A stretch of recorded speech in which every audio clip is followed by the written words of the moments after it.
for the saints. When sick people come in, we come in and change them, but it's a worship place for the saints. That's right. And so long, church has been the hospital for the sick, that when you go in, everybody's sick. Go. There's no freedom. Everybody in bondage. Because we're told church is the hospital. The hospital is the hospital. The church is for the righteous. The church is for the people that want to know God. The hospital is the hospital. They have doctors for that. We're not doctors. I'm not a physician.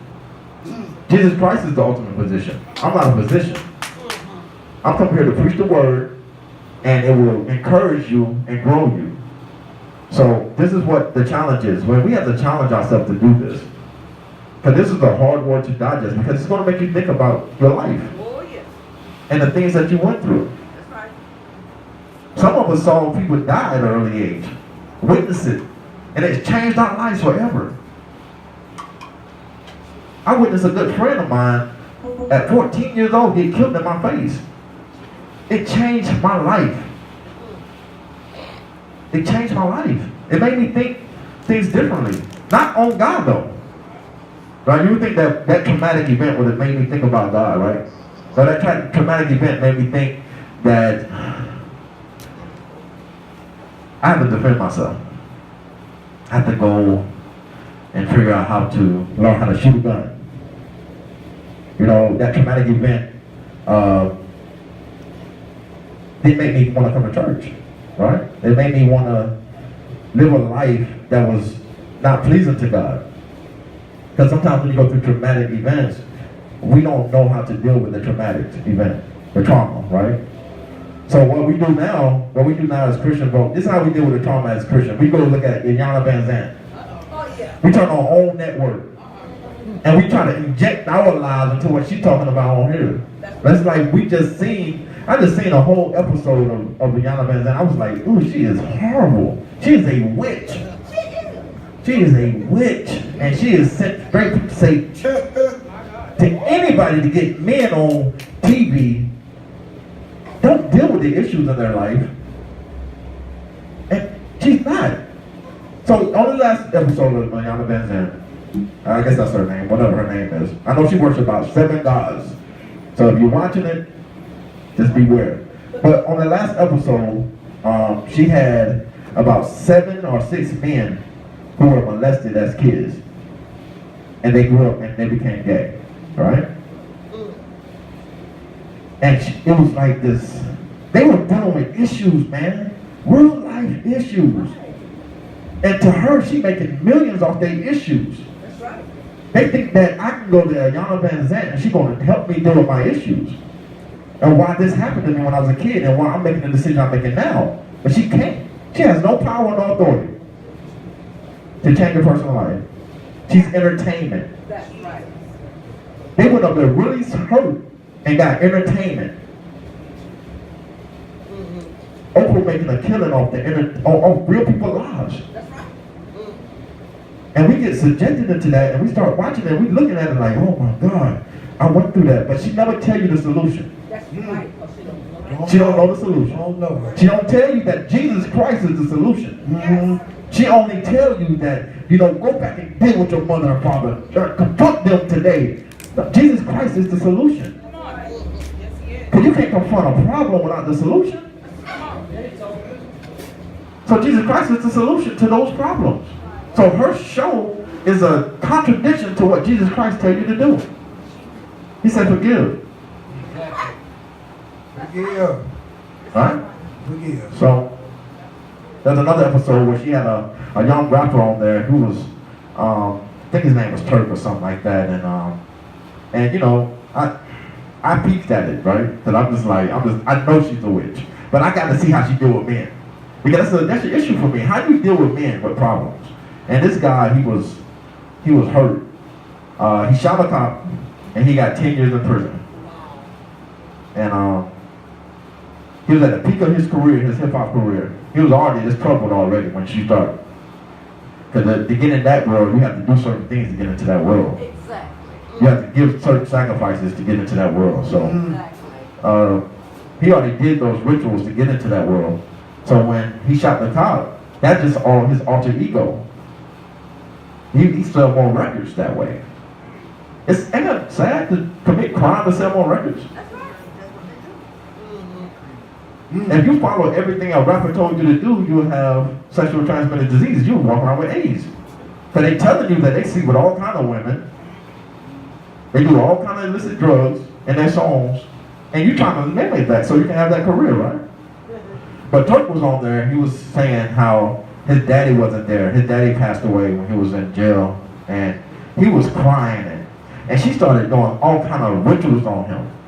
Like he was really broken. And she started slapping him in the back. Just doing kind of crazy stuff. And when he finished, I was like, he is still damaged. Still lost. Because the solution to her was to slap him against the wall, make him cry on national TV, and his kids got to grow up and be like, look at my daddy. Look at that idiot. All for album sales? He's struggling at home. Isolation.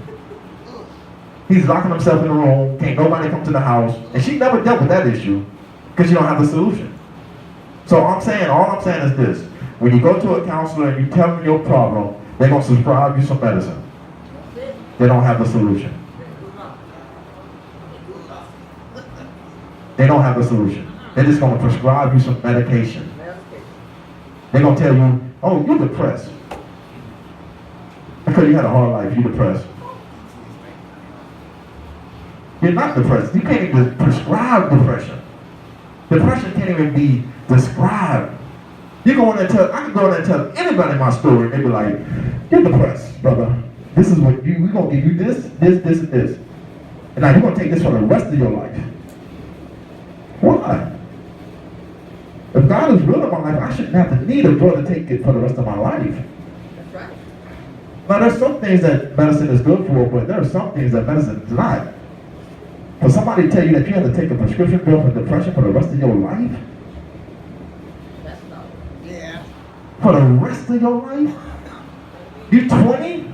You might die at 80. So how many years is that? 60 years of depression medication?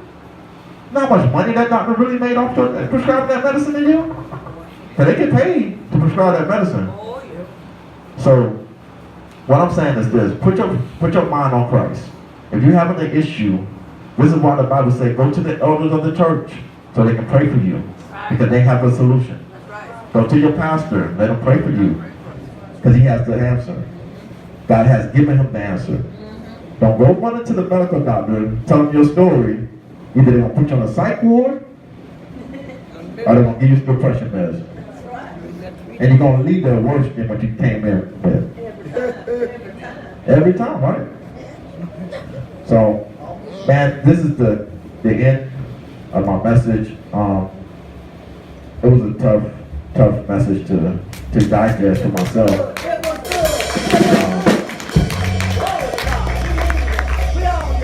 Because I went back and looked at my life and the way I was raised in my childhood and no matter what you do as parents, children gonna always blame you for something. You can't be the perfect parent. They're gonna always find a reason why. You know, they weren't there, my mama wasn't there. Even though they was there, you'd be like, no, they weren't there when I needed them the most. My daddy worked too much. My mama worked too much. Nobody was there. We're gonna always come up with some kind of excuse on why we can't do the right thing. So you can be the perfect parent. You can be there. You can be for your kids. You can take them to the park every day. You can do that, but they will always remember that pain or something, right? So what we do as parents, we always stay before God on how we raise our kids. Because there's no handbook. Christ said, teach them the way they should go. The Bible said, teach them the way they should go, and they won't depart. That means that's all you got. Don't provoke your children to wrath. That's all you got. I mean, there's a whole chapter on marriage. There's no chapter on raising kids. So why is that? And those are questions that you have to ask. Why is there no chapter on raising kids?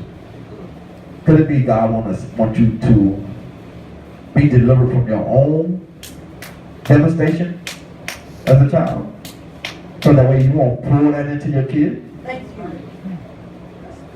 Right? Because you are an adult longer more than you're a kid. You're an adult longer. You're only a kid for 18 years, maybe 17. Sometimes 25, sometimes 30. You still might be a kid. Sometimes 50. We got 50-year-old kids in here. I got 50-year-old kids. There's 50-year-old kids everywhere. You might be 60 and you still had kid tendencies. So we all have those issues, and what God really wants to do is trust in Him, get rid of those things, and get to know Him more. So,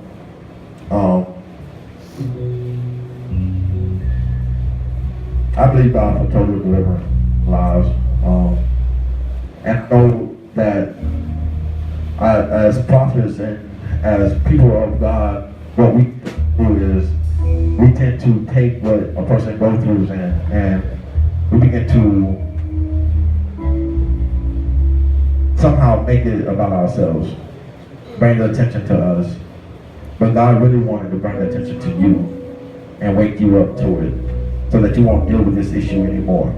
Right. You can have freedom. You can have joy. You can sleep at night without taking coping mechanisms. Thank you. You can actually sleep at night. You can actually have rest. You can have confidence in God for changing my life. You can actually have it. This is all God wanted for us. He wants us to change so that we can be closer to Him, so that we know that God exists in our lives. So if you're struggling in an area